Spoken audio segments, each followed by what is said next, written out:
Hello साथियों, नमस्कार। जैसा कि आप सभी को पता है कि अभी कृषि गाइडवर्स कोचिंग ऑफ चल रही हैं, तो मैंने इसी दौरान अपना एक यूट्यूब पर चैनल बनाया है आप सभी के सहयोग से, और उसका नाम है परीक्षा मंथन पॉइंट। इस चैनल पर आपको एजुकेशन के फील्ड से जुड़ी बहुत सारी जानकारियाँ मिला करेंगी, जो जानकारियाँ क्लास में नहीं डिस्कस हो पाती क्योंकि समय की एक सीमा होती है वहाँ। लेकिन मैं फ्री टाइम में बहुत सारी नई नई चीज़ें आपके लिए लाया करूँगा, जो आपको बहुत बहुत सारी हेल्प करेगी। और इसी क्रम में मैंने आज एक छोटी सी वीडियो बना रहा हूँ, और जो कि स्क्रीन रिकॉर्डर के माध्यम से है।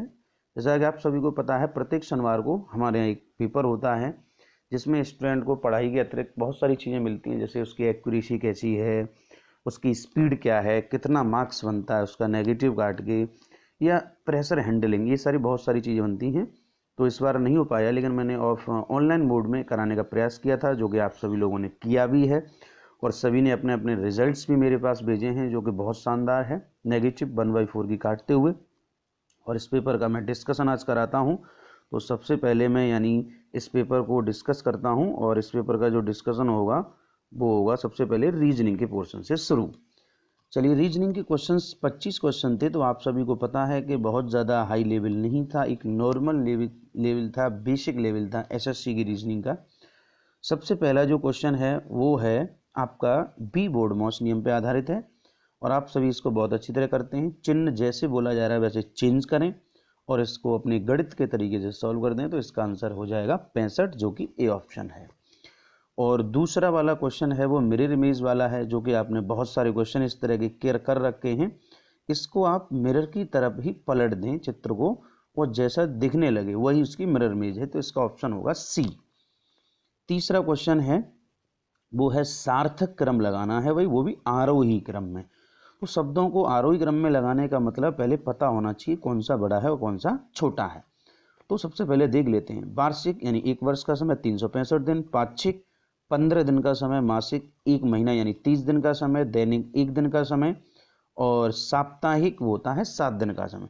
तो हमें छोटे से स्टार्ट करना है, तो सबसे पहले स्टार्ट करेंगे हम दैनिक यानी 4 नंबर से। तो 4 नंबर से स्टार्टिंग ऑप्शन बी में है, तो इसका आंसर हो जाएगा बी। बाकी आप अपने हिसाब से इसको एडजस्ट कर लें।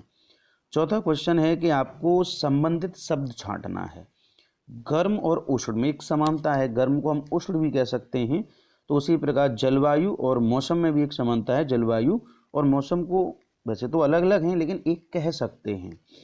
नेक्स्ट पांचवा क्वेश्चन है कोडिंग डिकोडिंग से। अब कोडिंग डिकोडिंग जो है वो बकेट को कोड किया गया है। तो बकेट में 6 हैं, यानी आपके इधर लेटर और इधर हैं 12, तो एक के लिए 2 आया है। तो आप इसी तरह देखेंगे, बोनस को करेंगे तो बोनस का ऑप्शन आ जाएगा ए। छठवां क्वेश्चन है, ये आपका क्या है कि आपको सादृश्यता में लेना है। 20 से 11 बना, तो इसमें क्या हुआ, आधा करके 1 प्लस कर दिया। तो 102 में आधा करेंगे तो 51, 1 प्लस करेंगे तो 52। इसका ऑप्शन हो जाएगा आपका बी। सातवां जो क्वेश्चन है वो है सिटिंग अरेंजमेंट का। अब सिटिंग अरेंजमेंट को आप जैसे बोला जा रहा है वैसे इनको एडजस्ट करें, उसके बाद उत्तर उसका अपने आप ही निकल आएगा। तो सबसे पहले इसमें देखो ये बोला गया है कि भाई कहाँ से स्टार्ट करना है, ये देखो अपने हिसाब से करो जैसे भी आप करते होगे। तो जैसे मैंने किया, हरी को आप बीच में रखें, हरी के 2 यानी लेफ्ट साइड में रहेंगे और 2 राइट साइड में रहेंगे। तो सबसे जो बीच में आएगा वो होगा हरी, और मध्य में कौन बैठा है यही आपको पूछा गया, तो इसका आंसर होगा हरी। क्रम में आपको बता देता हूँ, यानी ये लेफ्ट से राइट की तरफ आप लगा लेना, नितिन, सतीश, हरी, अरुण और वरुण। तो मध्य में हो गया आपका हरी, यानी और इसका आंसर होगा ऑप्शन बी। आठवां क्वेश्चन है लुप्त संख्या ज्ञात करें। तो इसमें आप पैटर्न एक फॉलो करता है, उस पैटर्न पे पहचानें और उसके बाद इसको आप करें। तो देखो बीच वाली तो जो रो हैं उनको देखो, 12 और 9, इनका डिफरेंस कितना हो गया, 3। अब ये डिफरेंस आप 21 में जोड़ दें जाके, तो 21 और 3 24। इसी पैटर्न पे 19 और 14 का जो डिफरेंस है वो 5, और 5 17 में जोड़ेंगे तो 22। इसी तरह 19 और 17 का डिफरेंस कितना होगा, 2, और 2 13 में जोड़ेंगे तो कितना आएगा, 15। यानी इसका जो आंसर हो जाएगा वो हो जाएगा आपका बी ऑप्शन। 9वां क्वेश्चन है, इसमें क्या है कि ये जो टुकड़े दिए गए हैं इनको अगर हम जोड़ें तो जोड़ के कौन सी आकृति बनाना संभव है। तो आप ये स्वयं ही देख सकते हैं, इसका जो आंसर हो जाएगा वो हो जाएगा बी। बी वाली आकृति बन सकती है।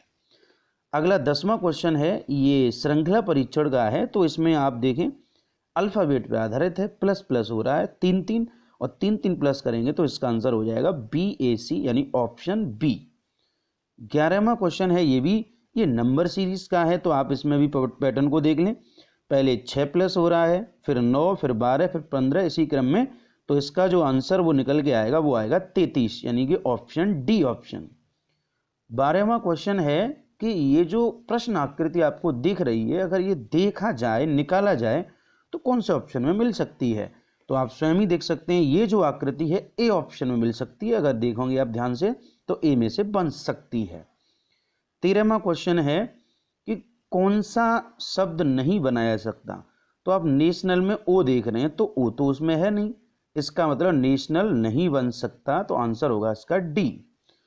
14वां जो क्वेश्चन है, इस आकृति को पूरा करना है। तो पूरा अगर आप करेंगे तो स्वतः ही आप पैटर्न को फॉलो कर दें और इसका आंसर आ जाएगा डी ऑप्शन। डी वाला अगर आप भरते हैं तो ये पैटर्न अपने आप ही पूरा हो जाएगा। 15 वाला क्वेश्चन है, इसको आप पहले कथन को पढ़ेंगे, उसके बाद निष्कर्ष को करेंगे। तो कथन में दिया गया है कि युवा बहुत महत्वाकांक्षी हैं। ठीक है भाई, युवा बहुत महत्वाकांक्षी हैं। दूसरा है, बहुत सारे बुरे लोग युवा पीढ़ी को बिगाड़ रहे हैं, यानी बुरे लोगों का युवा पीढ़ी प्रभाव पड़ रहा है। तो देखते हैं भाई इसके जो हैं वो क्या हैं इसके निष्कर्ष। तो पहला निष्कर्ष है कि युवाओं को पता नहीं कि किस पे विश्वास किया जाए। तो विश्वास किया जाए ऐसा तो कुछ है नहीं इस क्वेश्चन में, तो पहला तो नहीं निकल सकता। दूसरा है, कुछ युवा बुरे प्रभाव से अपने लक्ष्य से भटक जाते हैं। भाई सही है, क्योंकि पीछे आपने देखा वो इन पे प्रभाव डाल रहे हैं, बुरा प्रभाव, तो ये भटक जाते हैं। तो इसका आंसर बी वाला सही होगा, यानी केवल दूसरा निष्कर्ष अनुसरण करता है। 16वां क्वेश्चन है आपका रीजनिंग का है ये, और जीएस की थोड़ी समझ चाहिए तो ही हो सकता है, बाकी रीजनिंग के ज्ञान से इसमें कुछ होने वाला नहीं है। हाइड्रोजन आप सभी ने पढ़ा है केमिस्ट्री में, गैस है, नाइट्रोजन भी एक गैस है, ऑक्सीजन भी गैस है जो कि प्राणवायु है। पारा एक धातु है लेकिन ये द्रव अवस्था में होता है, बाकी सभी गैसीय अवस्था में होते हैं। तो इसका जो आंसर होगा वो होगा डी। 17वां क्वेश्चन है, इसमें आपको वो 4 आपको ऑप्शन दिए हैं, 3 किसी न किसी तरह समान होंगे, चौथा अलग होगा, तो उसको ही निकालना है। तो इसमें देखेंगे अगर आप तो प्लस माइनस का ही है, इसमें कोई एक पैटर्न। तो इसमें +4 -2 +4 -2 हो रहा है, लेकिन ऑप्शन डी थोड़ा डिफरेंट है, +4 -3 हो रहा है। तो इसका आंसर होगा डी ऑप्शन। 18 में आप देखेंगे बहुत ही सिंपल पैटर्न है इसका, बाकी सभी में उन संख्याओं का वर्ग करके रखा गया है जो दूसरी वाली संख्या है। ए ऑप्शन में ऐसा नहीं है, 9 का वर्ग 81 होना चाहिए, यहाँ सी है, तो इसका आंसर होगा ए। उसके बाद 19वां क्वेश्चन है, इसमें भी कोडिंग डिकोडिंग है। तो सेलेक्ट को कोड किया गया है, तो इसमें भाई -3 हो रहा है, तो हम भी -3 कर देंगे। तो साइंस का जो कोड बन के आएगा वो आएगा आपका A option, PZFBKZB। A option इसका राइट आंसर होगा। 20 वाला जो क्वेश्चन है ये आपका ये श्रृंखला परीक्षण का है, इसको पूरा करना होता है। तो सबसे पहले इसमें आप करेक्टर गिने, कितने करेक्टर हैं, तो करेक्टर के हिसाब से हम इसको तोड़ते हैं। तो इसमें 12 करेक्टर हैं, तो या तो 3 3 में या 4 4 में इसको तोड़ना है। 4 4 में ये टूटेगा वैसे, और 4 में तोड़ने के बाद इसको अगर डी ऑप्शन भरेंगे इसमें तो आपका पैटर्न बन जाएगा ABBC BCCA CAAB, इसी तरह आगे कंटिन्यू रहेगा। तो इसका आंसर हो जाएगा डी ऑप्शन। उसके बाद 21वां क्वेश्चन है, ये आपका पेपर कटिंग पे आधारित है। एक पेपर लिया गया है और उसको चित्र के अनुसार मोड़ के और लास्ट में उसको काटा गया है। तो काटने के बाद जो उसको खोल के जब हम बाद में देखेंगे तो वो दिखेगा बी ऑप्शन की तरह, यानी 2 नंबर ऑप्शन की तरह। तो ये कोई कॉमन सेंस पे आधारित क्वेश्चन है, बहुत ज़्यादा इसमें कोई आपको रॉकेट साइंस के नियम लगाने नहीं है। नेक्स्ट 22वां क्वेश्चन है, ये कैलेंडर पर आधारित है। तो ये दिया गया कि एक साधारण वर्ष में, इसका मतलब वर्ष में 365 दिन है, लीप वर्ष नहीं है, फरवरी 28 की ही काउंट की जाएगी। 17 जनवरी को सोमवार पड़ रहा है भाई, तो 19 जून को क्या पड़ेगा, तो आप 17 जनवरी से 19 जून तक टोटल विषम दिन आप ज्ञात कर लें। तो देखिए जनवरी में 17 तक तो हम गए ही हैं, जनवरी में भी 14 दिन बाकी हैं, 14 प्लस पूरी फरवरी बाकी है, तो 28 + 30 + 31 + 19, इस तरह से आप इसको अगर करेंगे तो टोटल जो दिन विषम दिन निकल के आएंगे वो आएंगे 153। और 153 में जब आप 7 का भाग लगाएंगे, क्योंकि विषम दिन निकालने के लिए 7 का भाग लगाते हैं, 7 का भाग लगाएंगे तो आपके शेष बचेंगे 6। तो या तो आप 6 जोड़ दें सोमवार में, और नहीं जोड़ते तो 1 घटा दें, और 1 घटाएंगे तो सोमवार -1। तो इस प्रश्न का जो आंसर हो जाएगा वो हो जाएगा रविवार, यानी ऑप्शन ए।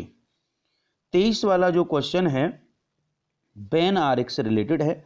अब बैन आरेख से रिलेटेड क्वेश्चन में क्या होता है कि 3 या 4 शब्द हमें दिए होते हैं, उन शब्दों में कैसा रिलेशन है ये हमें वास्तविकता में देखना होता है। तो यहाँ पे मिनट, दिन और महीने, तो मिनट दिनों के अंदर आएंगे और दिन महीनों के अंदर आएंगे, तो इसका ऑप्शन हो जाएगा ए। 24वां क्वेश्चन है आकृति की गिनती करनी है, कितने त्रिभुज हैं। तो आप चाहें तो सभी बिंदुओं पर नाम डालने ABCDEFG करके, और उसके बाद आसानी से गिन सकते हैं। तो इसमें अब जो त्रिभुज गिनेंगे वो टोटल त्रिभुज निकल के आएंगे 15, यानी कि ऑप्शन सी। और जो 25वां क्वेश्चन है ये है आपका मैट्रिक्स यानी आव्यूह से। तो इसमें आपको ये जो लैंग्वेज है ये पढ़नी नहीं है, ये पहले ही पढ़ के हम जाते हैं, डायरेक्ट ये पकड़ना है कि क्या पूछा है। तो पर्ल, अब पर्ल को आप ऑप्शन से चेक करें, ऑप्शन से चेक करेंगे तो इसका जो आंसर हो जाएगा वो हो जाएगा ए, क्योंकि एल का हमें 96 देना है, तो एल का आप देख सकते हैं 96 है। उसके बाद आर का हमें 11 देखना है, तो आर का 11 है। और ए का देखना है 22, तो ए का 22 भी है। और ई का देखना है 55, तो 55 भी है। और पी का 00, तो पी का 00 पहले वाले में पहले ही रो में मिल रहा है। तो इस तरह से इसका आंसर हो जाएगा ए।